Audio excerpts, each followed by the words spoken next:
Hey guys, welcome to PM Pathshala. Guys, आज हम लेकर आए हैं guys part 2 polity and governance का। सितंबर की गाइस ये मैगजीन है 2023 की। तो गाइस इसके ना हमारे जो भी टॉपिक्स लेफ्ट थे शॉर्ट्स के वीडियोस और आपके जो ये भी हैं जो टॉपिक्स आपके बचे हुए हैं वो इस वीडियो के तहत ख़त्म हो जाएंगे। तो आज पॉलिटी एंड गवर्नेंस आपका कंप्लीट हो जाएगा। कल से विल डू आपका इंटरनेशनल रिलेशंस। ठीक है, तो सबसे पहले आप समझो पर्सनैलिटी राइट्स के बारे में, क्या होते हैं ये पर्सनैलिटी राइट्स, ये सारी बातें। देखो, रिसेंटली ना दिल्ली के हाई कोर्ट ने फेमस बॉलीवुड एक्टर्स को पर्सनैलिटी राइट्स की प्रोटेक्शन के लिए ग्रांट दिया। ठीक है, ताकि जो उनका थर्ड पार्टीज़ हैं उस चीज़ को, उनके पर्सनैलिटी राइट्स को मिसयूज़ ना कर पाए। इसीलिए ये पर्सनैलिटी राइट वाला टॉपिक आपके न्यूज़ में था। अब समझने की देखो कोशिश ये करनी है हमें कि पर्सनैलिटी राइट्स क्या होते हैं अल्टीमेटली, है ना। तो पर्सनैलिटी राइट्स का मतलब है वो व्यक्ति का, जो पर्सन है, जो कि कोई भी ऐसा शख्स है, उसकी पर्सनैलिटी को प्रोटेक्ट करना है। क्यों? क्योंकि हमारे पास आर्टिकल 21A है which is fundamental right and it consist the right to privacy और प्रॉपर्टी, जो अलग से राइट है। ठीक है, अच्छा, पर्सनैलिटी राइट्स में आता क्या क्या है? देखो, मार्कर्स ऑफ पर्सनैलिटी आते हैं। पर्सनैलिटी में आपका नाम आता है, वॉइस है, सिग्नेचर है, इमेजेस हैं, आपके कुछ दूसरे फीचर्स जो आपकी पर्सनैलिटी को मार्क देते हो, वो सब चीज़ें पर्सनैलिटी का पार्ट है। अब ये बहुत ज़रूरी है कि किसी भी व्यक्ति की प्राइवेसी को बचाया जाए, है ना। क्योंकि देखो, इंडिविजुअल का राइट है, उसका इकोनॉमिक बेनिफिट डिराइव होता है उसकी पर्सनैलिटी से, उसके ट्रेड से। और कंज्यूमर्स का भी हमें ध्यान रखना है कि उनको कोई भी मिसलीडिंग एडवर्टीजमेंट ना मिले। अब पर्सनैलिटी राइट वैसे तो इंडिया के किसी भी ऐसे कुछ स्टैच्यूट में ऐसा कुछ मेंशन नहीं है, लेकिन राइट टू प्राइवेसी और राइट टू प्रॉपर्टी को अगर हम ठीक से रीड आउट करते हैं तो वहाँ पर हमें पर्सनैलिटी राइट समझ आएगा। अब पर्सनैलिटी राइट्स के दो कंपोनेंट्स क्या हैं? तो पहला कंपोनेंट है right to publicity. Right to publicity का मतलब है कि किसी एक शख्स की अपनी इमेज जो है उसकी है वो रखना, उसकी लाइकनेस जो वो कमर्शियली एक्सप्लॉइट कर रहे हैं ना, विदाउट परमिशन और कॉन्ट्रेक्चुअल कंपनसेशन अगर कुछ ऐसा करता है तो उस चीज़ को राइट टू पब्लिसिटी ध्यान में रखता है। यानी कि किसी शख्स की इमेज को और लाइकनेस को कमर्शियली एक्सप्लॉइट होने से बचाना, बिना उसकी परमिशन के कोई हुई उसकी इमेज को अगर कोई उसमें कुछ स्ट्रेन लगा रहा है, कोई धब्बा लगाने की कोशिश कर रहा है, तो वो राइट टू पब्लिसिटी के वो बिल्कुल खिलाफ होगा। ठीक है, तो राइट टू पब्लिसिटी में सीधी सीधी बात है किसी भी शख्स की इमेज और उसकी लाइकनेस को कमर्शियली एक्सप्लॉइट होने से बचाना। और ये आपका गवर्न करता है, ट्रेडमार्क एक्ट में भी है, कॉपीराइट एक्ट 1957 के तहत भी ये आप राइट टू पब्लिसिटी दिया गया है। नेक्स्ट राइट होता है राइट टू प्राइवेसी, जिससे आप भली बात ही परिचित हो कि किसी भी व्यक्ति का पब्लिकली उसकी बिना परमिशन के आप उसकी पर्सनैलिटी को नहीं उछाल सकते। और ये आर्टिकल 21 में आपने देखा कॉन्स्टिट्यूशन के, और साथ ही साथ हमने केएस पुट्टा स्वामी का जो केस था 2018 में, वो साफ साफ बोलता है राइट टू प्राइवेसी के बारे में, जिसमें आप किसी भी शख्स की पर्सनैलिटी को ऐसे किसी को नहीं दिखा सकते, ऐसे पब्लिक नहीं कर सकते। ठीक है, अब देखो पोस्टुमस टू पर्सनैलिटी राइट्स क्या क्या आया। एम्बलम्स एंड नेम्स वगैरह जो भी हैं प्रोटेक्ट किए जाएंगे। अनऑथराइज और डिग्नेटरीज का यूज़ हो जाता है, नेम, उनके सिंबल्स को, उनके शेड्यूल, ये सबको लिस्ट किया जाएगा। आईपीसी के अंदर, इंडियन पिनल कोड में बोला गया है कि अगर कोई भी नेगेटिव रेफरेंस दिया जाता है किसी डिसीज पर्सन का, उसकी रेपुटेशन, उसकी फैमिली की रेपुटेशन खराब की जा रही है, तो उस व्यक्ति पर आईपीसी के तहत डिफेमेशन का केस लग जाएगा।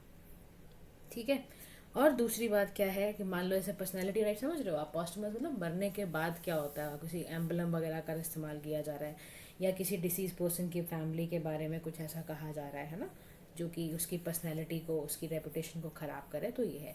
एक ट्रेडमार्क लॉ भी है, वो क्या कहता है कि अगर it ensures a benefit to refrain others from using others name unjustifiably, कि अगर वो बेनिफिट रिफ्रेन करने से बचाता है, कोई भी अगर पर्सनल राइट है उसका मिसयूज किसी का नाम किया जा रहा है, तो वो ट्रेडमार्क लॉ के भी खिलाफ होगा। तो हमें ये तीनों बातें याद रखनी है कि अगर मरने के बाद पर्सनैलिटी राइट को तब भी गलत इस्तेमाल नहीं करना है। और उसके बाद हमारा है जुडिशल इंटरप्रिटेशंस के बारे में, कि इसके बारे में जजेस का क्या कहना रहा है, जुडिशरी का क्या कहना रहा है। तो देखो, सबसे पहले 2012 में ना टाइटन इंडस्ट्री वर्सेस राजकुमार ज्वेलर्स का केस आया था।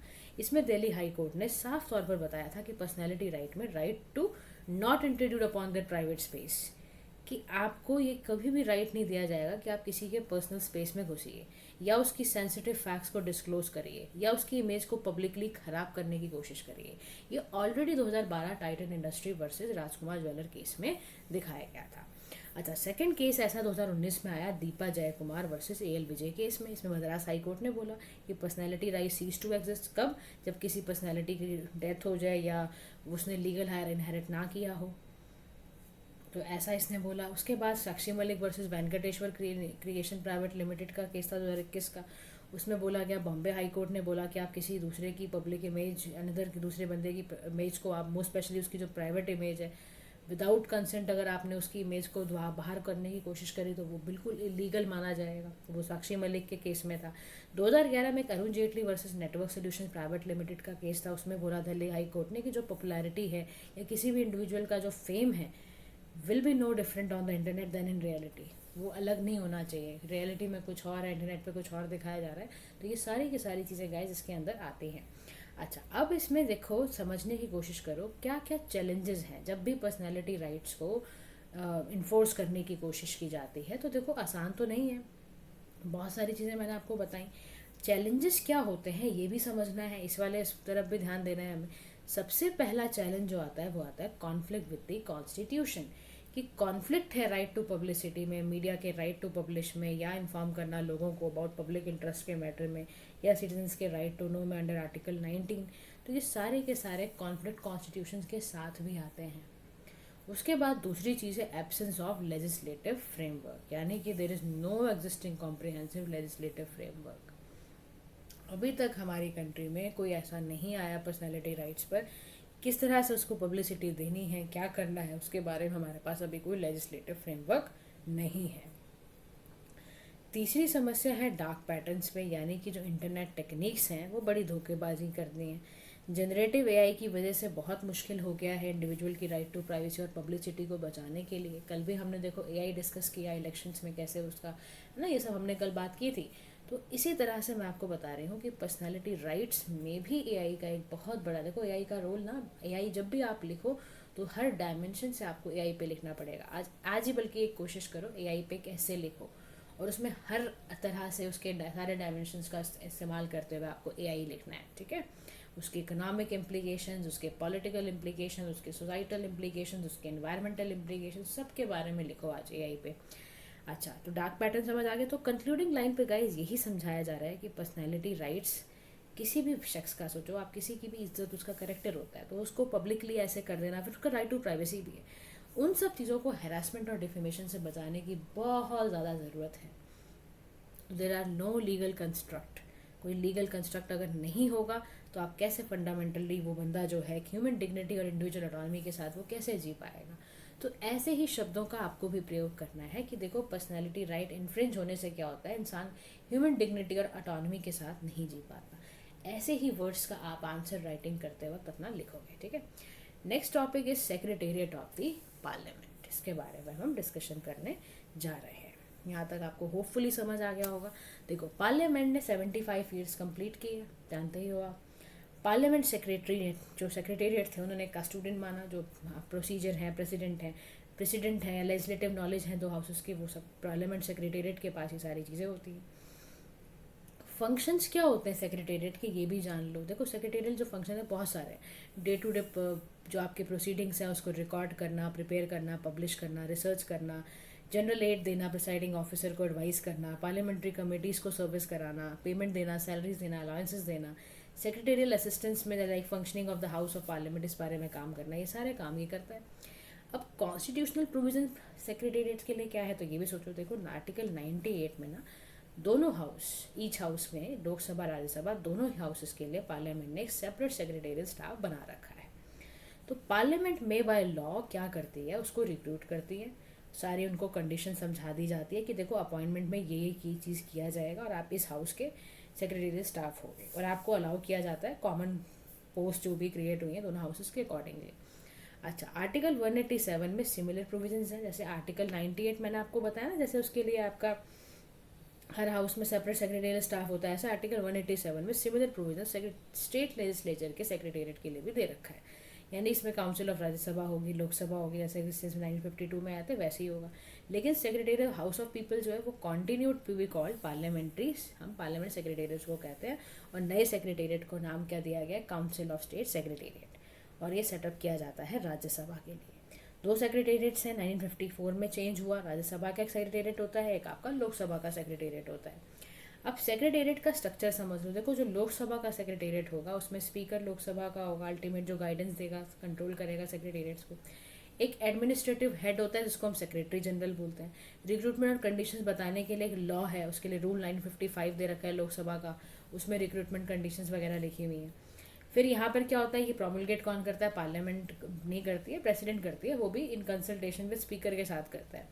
फिर इसमें स्ट्रेंथ, कॉम्पोजिशन ये सारी लिखी होती हैं। कॉम्पोजिशन में ये भी लिखा होता है साथ साथ में कि भाई अपॉइंटमेंट किस किस पोस्ट की होगी, तो ये सारी चीज़ें लिखी होती हैं। ऐसे ही राज्यसभा में चेयरमैन जो होता है वो राज्यसभा में वो आपका एडमिनिस्ट्रेटिव कंट्रोल सारा चेक करता है। इसमें भी सेक्रेटरी जनरल जो होता है वो एडमिनिस्ट्रेटिव हेड होता है, राज्यसभा का सेक्रेटेरिएट होता है, और ये सारी चीज़ें इसके अंदर होती हैं। तो देखो, सेक्रेटेरिएट दोनों हाउसेस में ना डिवाइड किया जाता है 10 सर्विसेज में। जैसे आपके फंक्शनल बेसिस पे लेजिस्लेटिव, एग्जीक्यूटिव, एडमिनिस्ट्रेटिव काम किसका है, ठीक है, रिपोर्टिंग सर्विसेज का काम किसका, ये सारा कुछ दिया जाता है। अच्छा, स्पीकर चेयरमैन नई पोस्ट भी क्रिएट कर सकते हैं रिस्पेक्टिव सेक्रेटेरिएट के लिए, लेकिन पोस्ट क्लास 1 ये सारे के लिए मिनिस्ट्री ऑफ फिनेंस उसके लिए काम करती है, प्रायर कंसल्टेशन लेना पड़ता है। तो ये ध्यान रखना कि स्पीकर चेयरमैन नई पोस्ट तो क्रिएट कर सकते हैं रिस्पेक्टिव सेक्रेटेरिएट में, लेकिन पोस्ट जो होंगी क्लास 1 की या क्लास 2 की, उसमें लिए आपको यूनियन मिनिस्ट्री ऑफ फिनेंस से एक बार बात जरूर करनी पड़ती है, विच इज़ मैंडेटरी। ठीक है, तो ये दोनों हाउसेस में किया जाता है। उसके बाद how table of presidents cabinet secretary 11th position पर है। जो सेक्रेटरी लोकसभा राज्यसभा के होते हैं वो 23rd पोजीशन पर रखे गए हैं। अब सेक्रेटेरिएट्स का पार्लियामेंट में लिमिटेशन क्या है? देखो, सबसे बड़ी बात है लेजिस्लेटिव फ्रेमवर्क की एब्सेंस होना, यानी कि आज तक कोई लॉ ही नहीं पास हुआ अंडर आर्टिकल 98 का जो सेकंड क्लॉज है, जो कि रिक्रूटमेंट को रेगुलेट कर पाए, सेक्रेटरी स्टाफ के कंडीशंस को रेगुलेट कर पाए। ऑटोनॉमी की समस्या है, यहाँ पर पार्टीशनशिप हो जाती है in favour of executive in terms of disallowing parliamentary questions, ये सारी चीज़ें। लैक ऑफ इंडिपेंडेंट कार्डर है, यानी बहुत सारे जो सीनियर पोस्ट हैं वो नॉमिनेटेड ऑल इंडिया सर्विस वाले ले लेते हैं। तो यानी कि यहाँ पर ये कह रहा है कि थ्रू डेडिकेटेड अगर एफर्ट लगाया जाएगा तो पार्लियामेंट सेक्रेटेरिएट डेफिनेटली गवर्नमेंट को स्मूथ काम करवा सकती है। और डेफिनेटली पार्लियामेंट सेक्रेटेरिएट का एक बहुत बड़ा रोल ये होता है कि वो गवर्नमेंट से स्मूथली एक लॉ मेकिंग प्रोसेस बड़ा फैसिलिटेट करने में, अकाउंटेबिलिटी, ट्रांसपेरेंसी, रिप्रेजेंटेशन में बहुत बड़ा रोल निभाता है। तो इसीलिए उसकी लिमिटेशंस को ख़त्म करने की ज़रूरत भी तो नहीं है। तो अब हम चलते हैं गाइस, ये हमारे टॉपिक्स थे, आर्टिकल्स ख़त्म हो गए हैं, अब हम शॉर्ट वीडियोस पे चलते हैं। देखो शॉर्ट्स में क्या है, सबसे पहला शॉर्ट है 108 migrants from Pakistan awarded citizenship in Gujarat. ठीक है, मिनिस्ट्री ऑफ होम अफेयर्स ने एक ऑर्डर दिया 2021 में, एम्पावर करने को बोला कि जो सर्टेन डिस्ट्रिक्ट है स्टेट ऑफ कलेक्टर्स, आपका गुजरात है, छत्तीसगढ़ है, राजस्थान, हरियाणा, पंजाब है, इनके जो कलेक्टर्स हैं उनको एम्पावर करने की बात की गई है। जो रजिस्ट्रेशन है सिटीजन ऑफ इंडिया के, उन्होंने ग्रांट किया है सर्टिफिकेट नेचुरलाइजेशन, एंड सेक्शन 5 है, 6 है, ये सबको बोला गया है। और ये एप्लीकेबल है in respect to any person, चाहे आपके माइनॉरिटी कम्युनिटी के, चाहे अफगानिस्तान के हैं, बांग्लादेश के, पाकिस्तान के लिए, सबके लिए एप्लीकेबल है। अब सिटीजनशिप बाय नेचुरलाइजेशन में क्या होता है, देखो ये कोई भी फॉरेनर एक्वायर कर सकता है, मैंने आपको बताया, लेकिन हाँ इलीगल इमाइग्रेंट नहीं होना चाहिए।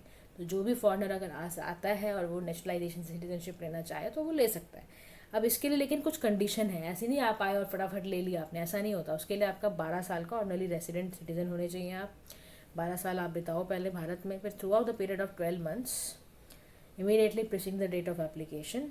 फिर जो 11th ईयर होगा एग्रीगेट, उसमें 14 ईयर 12 मंथ्स का वो वाला पीरियड, तो एग्रीगेट सारा निकाल के फिर ये दी जाती है। ठीक है, उसके बाद कुछ कॉन्स्टिट्यूशन प्रोविजन है, आपको पता है citizenship part 2 of the constitution में आते हैं guys, be very careful. Part, schedules, fundamental rights, articles का बहुत ध्यान रखना है जो पेपर में रहते हैं स्पेशली। तो पार्ट 2 जो कॉन्स्टिट्यूशन का है वो हमारा सिटीजनशिप को गवर्न करता है। तो आर्टिकल 5, 6, 7, 8 किससे रिलेटेड है, आपके सिटीजनशिप से रिलेटेड है। तो ये पूरा बताता है, सारा डिटेल में बताता है कि भाई इंडिया का सिटीजनशिप कैसे कैसे सिटीजनशिप कमेंस कर सकता है। आर्टिकल 11 में पार्लियामेंट की अथॉरिटी है कि वो कोई ऐसा प्रोविजन बनाए एक्वायर करना, टर्मिनेशन करना सिटीजनशिप की, तो वो आर्टिकल 11 के अंदर लिखा हुआ है। तो mode of acquiring Indian citizenship के लिए याद रखना, बर्थ एक तरीका होता है कि जहाँ आप पैदा हुए, जैसे आप भारत में पैदा हुए तो आप भारत के नागरिक कहलाएंगे।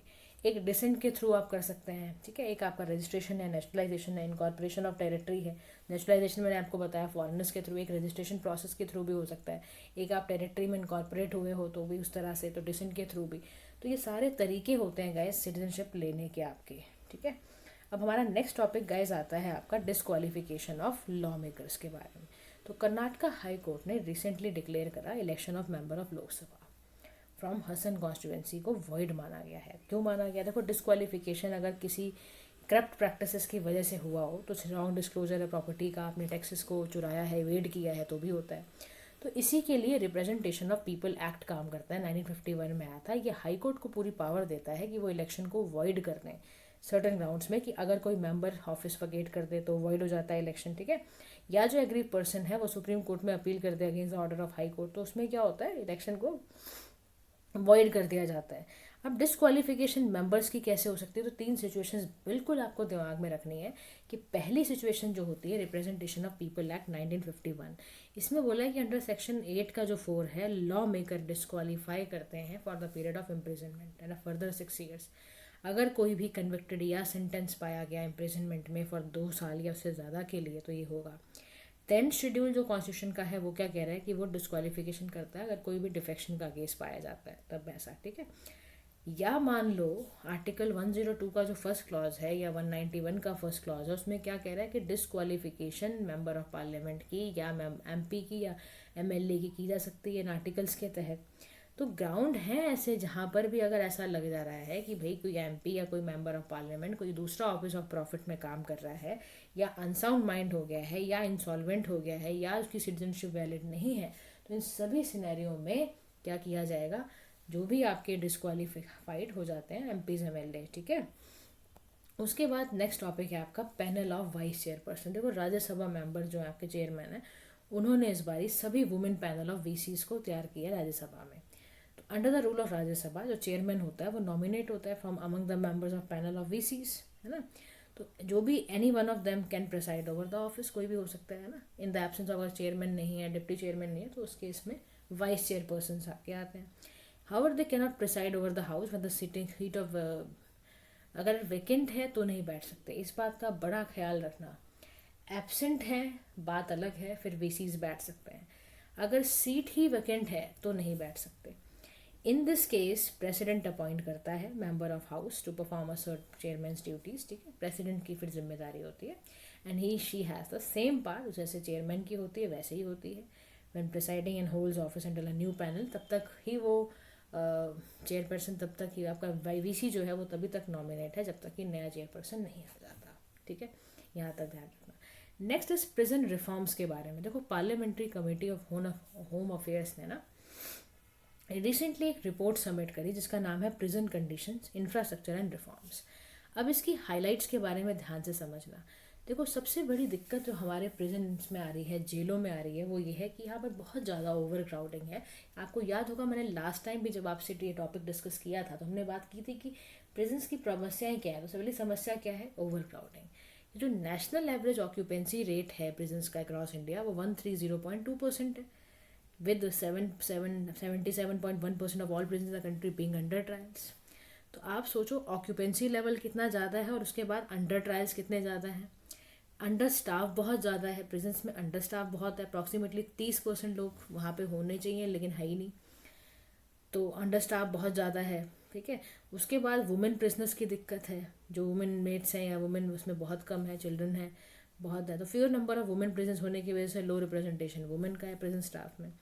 प्रिजन के लिए जो बजट यूज़ किया जाता है वो 0.6% है। तो आप कहाँ से देखो, जबकि आपको उनकी वेलफेयर का सबसे ज़्यादा ध्यान रखना चाहिए ना, क्योंकि उनको सोसाइटी का एक नेक व्यक्ति बनाने के लिए आपको उनके ऊपर पैसा खर्च करना पड़ेगा, उनके वोकेशनल उनके एजुकेशनल ट्रेनिंग पे, ताकि वो जब निकलें तो कुछ काम कर सकें अच्छा। फिर रिकमेंडेशन ये दी गई कि कॉम्प्रिहेंसिव स्टडी करने की बहुत ज़रूरत है, कि आप सबसे पहले वहाँ के रीजन की पॉपुलेशन समझो, उनका क्राइम रेट समझो, और फिर अकॉर्डिंगली एक सूटेबल प्लान बनाओ कि भाई यहाँ पे कैसे ऑल्टरनेटिव कर सकते हैं।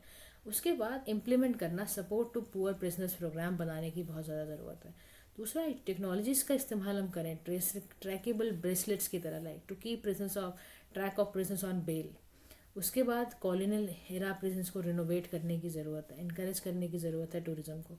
तो state government may create a prison development fund वो बनाए ताकि प्रिजनर्स की डेवलपमेंट हो पाए। अच्छा, ऐसे क्या स्टेप्स लिए जाएं जिससे कि प्रिजन रिफॉर्म सेंटर का क्या होना चाहिए रोल। तो सबसे पहली बात, प्रिजन एंड पर्सन जो डिटेन किए जाते हैं वो स्टेट लिस्ट का पार्ट है, 7 शेड्यूल का पार्ट है कॉन्स्टिट्यूशन का। तो ऐसा नहीं कि लिया नहीं, गवर्नमेंट ने बिल्कुल इसमें काम किया। तो however given the significance of prison and criminal justice system, ministry of home affairs ने गाइडेंस एंड फाइनेंशियल सपोर्ट दिया है। तो कह रहा है इसीलिए हमने सेंट्रल गवर्नमेंट ने मॉडल प्रिजन मैनुअल 2016 बना के रखा हुआ है, मॉडल प्रिजन का करेक्टिव एक्शन सर्विसेज एक्ट बनाया 2023 का, ताकि उसके तहत हमने पढ़ा भी था लास्ट टाइम, अगर आपको याद हो तो हमने पढ़ा था कि ये सारी समस्याओं की वजह से ही एक्ट सेंट्रल गवर्नमेंट ने रिसेंटली लॉन्च किया, ठीक है। उसके बाद हमारा आता है public servants lose immunity in pre 2014 corruption cases. देखो कॉन्स्टिट्यूशनल बेंच बैठा सुप्रीम कोर्ट का, उसने 2014 की जजमेंट को डिक्लेयर करा कि भाई ये तो सेक्शन जो 6A है ये अनकॉन्स्टिट्यूशनल है, दिल्ली स्पेशल पुलिस इस्टेब्लिशमेंट वाला, और उसको हमने फिर उसके रेट्रोस्पेक्टिव इफेक्ट का मतलब क्या था, उसके पास्ट में जाके हमने चेक करा। तो हमने क्या पाया उसके पास में चेक करके, जो भी सेक्शन 6A था यानी कि जो दिल्ली स्पेशल पुलिस एक्ट का जो सेक्शन 6A था वो इंसर्ट किया गया था 2003 में। उसके तहत क्या होता था कि सेंट्रल ब्यूरो ऑफ इन्वेस्टिगेशन यानी कि सीबीआई को प्रायर सैंक्शन लेनी पड़ती थी सेंट्रल गवर्नमेंट को, कि अगर कोई भी ऑफिसर के खिलाफ करप्शन का केस होता था तो हमें उसके लिए पहले गवर्नमेंट से बात करनी पड़ती थी। इस प्रोविजन को स्ट्रक डाउन किया गया, हटाया गया कि भाई ये क्या बात हुई, राइट टू इक्वलिटी नहीं है अंडर आर्टिकल 14, तो क्या ये कैसे हो गया। तो सुब्रमण्यन स्वामी का जो केस था यूनियन ऑफ इंडिया का 2014 में, इसको फिर हटा दिया गया, स्ट्रक डाउन किया गया। अब की हाईलाइट्स क्या आती है जजमेंट की, सुन लो सुब्रमण्यम वाले केस की, कि अगर कोई लॉ में अनकॉन्स्टिट्यूशनल डिक्लेयर हो जाए या किसी की फंडामेंटल राइट्स जो है वो टूट रहे हों, तो अंडर आर्टिकल आपको पता है fundamental rights comes under part 3 of the constitution, तो उसमें वो अनफोर्सेबल होगा, अनइन्फोर्सेबल राइट्स होंगे वो सारे के सारे। तो आर्टिकल 20 का जो एक क्लॉज है उसमें क्या बोला गया था कि declaration of 6A non no bearing और अनकॉन्स्टिट्यूशनल है, और इसमें कोई भी रिट्रोस्पेक्टिव एप्लीकेशन प्रोसीजर चेंज, यानी कि जो पहले जैसे देखो मान लो 2014 में ये लॉ आया कि भाई अब जो भी आएंगे ऑफिसर्स उनकी सीबीआई डायरेक्टली चेकिंग करेगी, उसको ज़रूरत नहीं है कि वो गवर्नमेंट से पूछताछ करे या गवर्नमेंट से पहले परमिशन ले, ठीक है। 2014 से पहले वाले जितने भी रहे हैं ऑफिसर्स उनको वो उसके अकॉर्डिंग चेक करेगा, 2014 के बाद वाले ऑफिसर्स को वो आज का जो लॉ है उसके अकॉर्डिंग देखा जाएगा, ठीक है। तो आर्टिकल 20(1) का जो क्लॉज है वो कहता है no person shall be convicted of an offence, ठीक है, केस में except for the violation of law at the time of commission of alleged act. तो ये याद आपको ज़रूर रखना है कि कौन सा एक्ट कहाँ पर कैसे फॉलो हो रहा है, ठीक है। नेक्स्ट गाइज हम इंटरनेशनल रिलेशन शुरू करेंगे, उससे पहले पॉलिटी एंड गवर्नेंस को बहुत अच्छे से प्रिपेयर कर लो, ठीक है। Thank you so much for listening, do like share and subscribe to PM Pathshala. Have a nice day to all.